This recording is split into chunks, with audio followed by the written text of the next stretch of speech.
future. We're talking real money. Welcome once again to the most important podcast in America, possibly in the world. It's the Talking Real Money, hyperbole-ridden money conversation, investing stuff podcast. I'm Don McDonald, and this is important stuff. I mean, come on. We're talking about some of the stuff that you deal with more than anything else. That's dealing with money, and we want to help you deal with money better. And I'm Don. Tom's over there. We're here almost every day helping you muddle through the confusing world of particularly investing because, well, there's an old adage out there that we only want to invest in those things that go up, right? You want to invest in the things that go up. Well, let's define the word go. Does go mean have gone, or does go mean will go? I think for most people, there's some confusion. And that's why we keep reading all of these articles that tell us what the top performing blank was of the past blank years or months. And Tom has been out searching the web. Scouring it. Yeah, there you for go. the ultimate. Who has done best in the past article? And Tom, what are we looking at today? Today, this is exciting, Don. This comes from Financial Planning, Inside Baseball, if you will. Their top 10 performing passive funds of the decade. Top 10 performing passive funds, not active. Yeah. Passive funds. Which, let's not open that can of worms. I don't want to get into that discussion again, although I have a feeling we're going to. Go ahead. I think we are. So they actually hired a woman named Diane Peterson, a certified financial planner with 33 years of experience, to look at the passive funds from a long-term perspective. And by the way, the academics are going to tell you 10 years is not a long-term perspective because a lot of 10-year periods look a whole lot different than, say, a 90-year period, for example. But I struggle a little bit with Ms. Pearson's statement here that we're in a volatile market, and the more volatile in a volatile market, actively managed funds tend to do better during that time frame. This is one of the arguments of active these are management, passive, right? Right. These are passive, but she even says, but in a volatile time, you really want to own actively managed funds where managers are responding to that she's volatility. a bright woman who doesn't know what she's talking about. Yeah, well, there's that. Okay, but let's give you the top 10. By the way, my assertion is that the stock market is always volatile. There's that, up or down, right? Yeah. And you correctly make the point. It's volatile when it goes down. Exactly. The point is always should be past tense. No idea where it's going, and so I struggle because this article it gives you the suggestion, the feeling that, well, here are the 10 funds.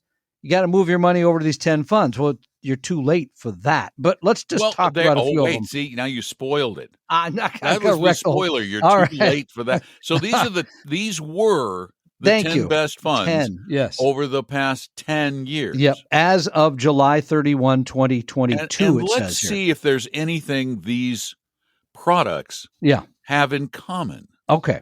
So number 10, probably shouldn't ring a bell because you're only number 10. I mean, nobody really cares. But the First Trust NASDAQ 100 Tech Sector ETF.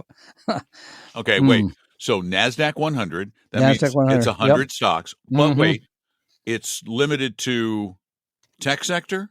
Tech sector, the QTEC. Okay, so tech sector means it cuts it down a little bit more. Sure. Let's see how much more.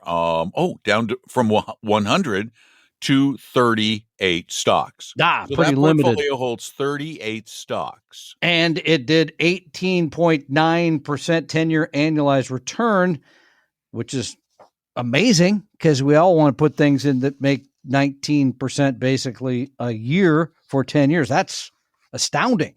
But you're learning why, right? You're making a good point. You're not being the Don McDonald typical understated. You would have generally raised your fist and banged on the table and said, "It's only 38 stocks." That's this is not my much vacation. This is when I feel more like I'm on vacation. You're still in the vacation mode. All right. And it's really expensive. This fund is is It is. almost 60 basis points, Yep. 0.6%, which for an index type product is very expensive. It is. And the other thing is it's the past. Do you honestly think the same stocks that did well over the past 10 years are going to be the leaders going forward? Let's see if there's a theme in that right there, because number 9 is the Technology Select Sector Spider ETF, XLK, which has a 19.07% annualized return. Sounds very with similar. an expense ratio of 0.1. Ooh, at least it's cheaper. Yeah, much because cheaper. it's from S&P. Bingo. Which is typical that they would be less expensive. But again, we're talking about a very narrow segment of the economy. In this portfolio, you're looking at about 65 stocks. So it's better diversified. But in our book, that's not great diversification. Again, you're betting that this sector will continue to do what it did over the past decade. I don't know if that's a good bet. And number 8, the Invesco S&P 500, equal weight tech ETF. They snuck that tech word in again. With a 19.17 10-year annualized return. This is RYT. RYT. Well, equal because weight it's the tech right ETF. investment, right? RYT. You got that? It's right all the time, I guess. Right there for you to purchase. RYT, that symbol's not coming up. It's what it says right here. Give me the name of the fund. Invesco S&P 500 equal weight tech ETF. S&P. Hold on, that's a lot of words. It is. S&P 500 equal weight tech ETF. Equal weight. Yeah, test your little finger skills there today. Equal weight tech ETF. Yeah. Oh no, it's RSPT. I wonder why it's weird. It's RYT here in the article, but okay. No, it's RSPT. And RESPT. It is 40 basis points. Yeah, that's the one. 0.4%. Yeah. And it has a portfolio of, tech stocks. Yeah. And funny, just like our previous one, it's 65 stocks. Wow. That's familiar. How about number 7? So these are all buying pretty much the same stock so far. Makes you wonder, doesn't it? Number 7, we're not going to go through all these, by the way, too many. But number 7 is the Vanguard Information Technology ETF, VGT, which has a 10-year annualized return of 19.7%. Tell them what they won, Don. Now, that is a different portfolio, though. This is not the same portfolio. This is focused on just the information portion of the technology industry. As it's from Vanguard, it's cheaper, but it's still a little too focused for us. However, still probably more diversified than anything you're going to look at on this list at 323 stocks. Ooh. Of course. Now listen to Tom. Listen to the top.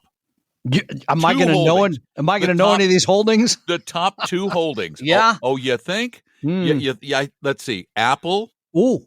At 23% of the portfolio. Wow. Which has had a pretty good run. Microsoft. Another one that's worked at well. 20% of the portfolio. So between 2 stocks, about half of the portfolio. Well, when you throw NVIDIA in, it's half the portfolio. which may be bigger.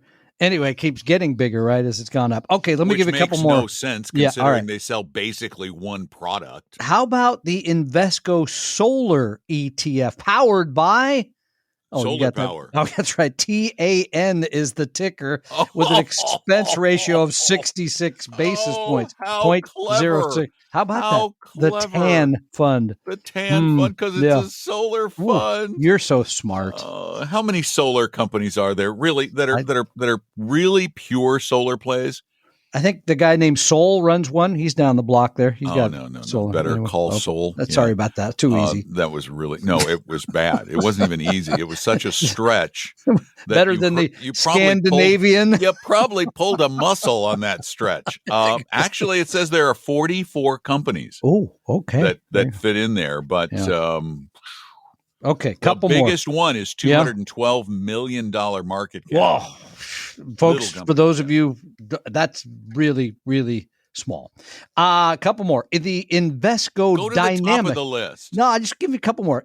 Number 4, Invesco Dynamic Semiconductors. Oh, I love okay. dynamic I guess, in a fund. I just love I guess that. that's invested in semiconductors. Okay, move on. Good guess. All Move right. on. That's 23.6% over What's number 10 years. one? You're just I just wanna know bring who's the best. dessert in Cut for to you, the- huh? You never want to have anything. Exactly. All right, go right to it. Still on vacation, waiting for those fancy desserts on the cruise. Okay, number 1.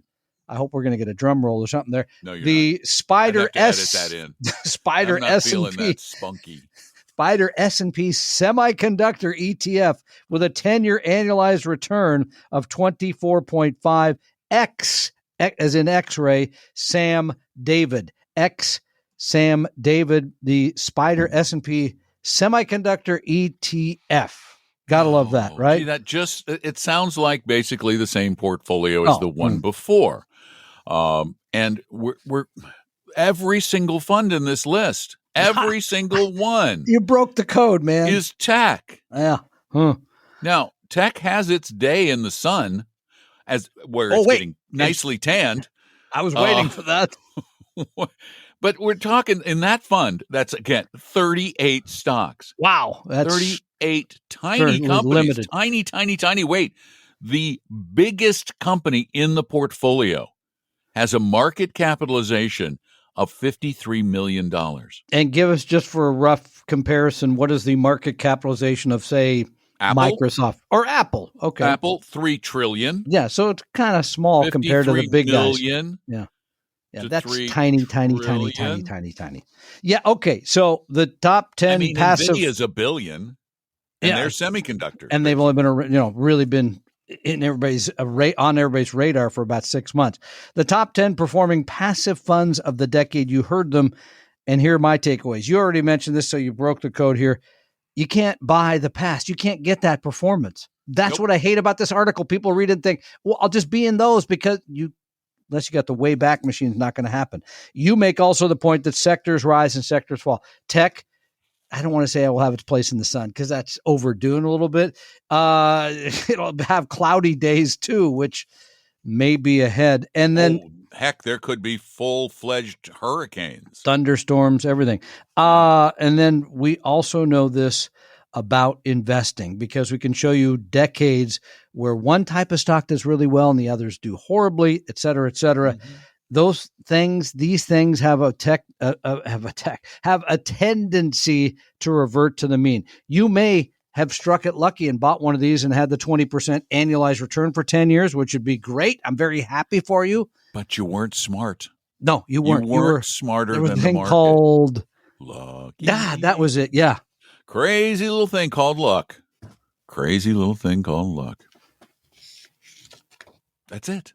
I got time for a couple questions. And let me just make this very important statement.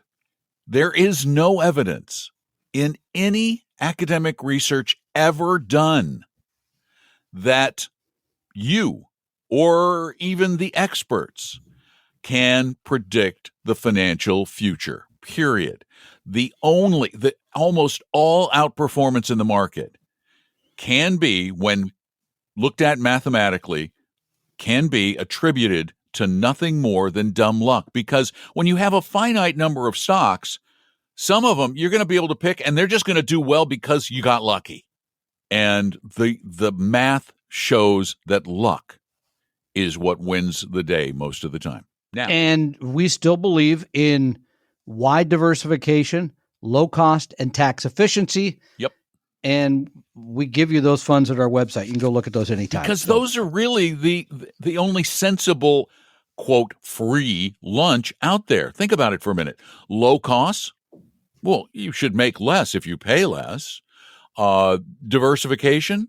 Diversification bails you out of extraordinary volatility, or that going down thing that we hate. So this just makes sense. Is volatility always a negative? It is kind of, right? It is. No. When people talk about, well, that's a volatile market, that means it went down a lot. Yeah. If it's going way up, they go, wow, that is a great market. Yeah. I love this market. It's a good point. Fair enough. All right. Time for a couple quick questions here. I know we've prattled on for a bit. Oh, us prattle? Okay, go ahead. All right. This comes from Chad in Helena, Montana. He said, "Hey guys, at this point, I've asked so many questions on the podcast, I probably owe you an advisement fee. Yes, you do. And Call you'll us, be Chad, getting that with your bill credit soon. card Yeah. soon. Would you? I really appreciate it. This has been danced around a bit, but I'm not sure I've gotten a 100% finite answer. Well, you came to the right place. No dancing on this show. If you're following, Because we can't dance. you've seen us. If you're following a well-diversified portfolio that's a combination of ETFs, should each additional investment be made at the goal percentages with one rebalancing per year or at strict intervals? For example, 5% out of balance, or should you just use the contribution to try to rebalance each time? You understand what the question is? Oh, yeah. I get it. Do you use new money to rebalance? Yeah. And I'm a huge believer in using new money to rebalance. So, yes, when you're putting new money in, put it in based on what your portfolio has done. Put more into those things that have done less well, because by doing that, you save yourself some potential commissions and transaction costs and taxable events in non-deferred retirement portfolios. I think that's right. I would make one small caveat from that. I think that is the absolute approach in a taxable account. If it was an IRA, you could still put the money in those places and then rebalance once a year. You could do it that way because you're not worried about the taxation. But with using ETFs in a portfolio could expose you to bid-ask spreads. True. And doesn't with most brokers, but could expose you to commissions. So you don't have to worry about the tax ramifications. But my thinking is, why not? It's a quick calculation. If you don't have 50 funds, if you have 2, 3, 4, 5 funds, it's a even quick 10 calculation to say, okay, I've got less than I had in this one, so I'm going to add all my new money to this small cap value fund or whatever it might be. Whatever's underweight at that moment. Whatever's underweight. Yeah. Mm-hmm. And then rebalance the whole thing on your annual date. Correct. And with the caveat there, if it's a taxable account, rebalancing could be painful because you're going to pay taxes if you sold something and bought something else. So that's why I like your approach better. All right. This comes from Alex, who writes from Montgomery Road, Alaska. I don't think Alaska? City, Alaska, but anyway, we'll go with it. I've enjoyed the podcast. That's very creative to name a town Alaska. I've enjoyed the podcast for a good while now. I appreciate the bluntness most of the time. Not all the time, most of the time. He said most of the time? Yeah. Apparently we were blunt about something he likes. Yeah, apparently so. My question is, with all the positives you guys have said about ETFs in a taxable situation, would it be worth it to do an in-kind conversion of a mutual fund to its equivalent ETF in a tax-protected, I would say tax-qualified account, like an IRA or 401, converting, for example, VT SACs to VTI?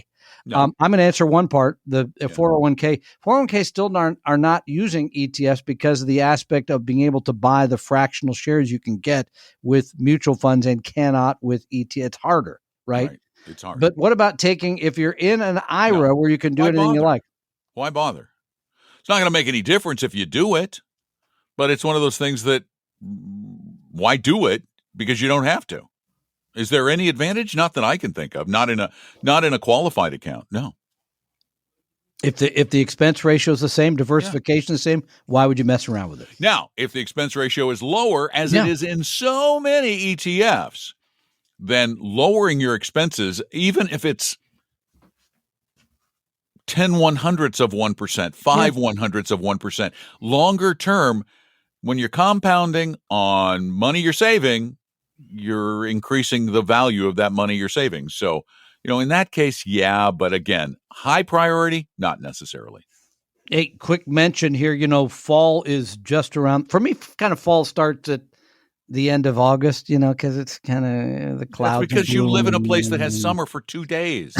It's been longer than that. It's like living in Iceland or Greenland or something. Which you know much about. So, did you see my pictures of Greenland? Loved it. Loved the pictures. It was so cool. We flew over Greenland on the way home, and it was a perfectly clear day. And the pilot goes, "Here's something you don't get to see very often. Look out the right side. There's Greenland." Wow. And I'm going, "Oh my God, it's Greenland." How and cool it's is big. And the glaciers are unbelievable. As long as you stayed thousands of feet above them. I was I'm thousands okay of feet, But anyway, 30,000 feet above the glacier. the reason I mentioned fall is I'm not going to mess around anymore now. Saturday mornings, going back to my calls. I've been out on lakes and doing all the rest of this stuff. Getting back to business. You want some help? I'll take some Saturday calls. So happy to do it. And how do people do that, Tom? Do you remember? TalkingRealMoney.com. Click on Meet an Advisor. Hey, look at that. Ladies and gentlemen, this is a breakthrough. Red letter day. After 2 years of trying to get this right, today on this edition of Talking Real Money, Tom remembers what the button's name is.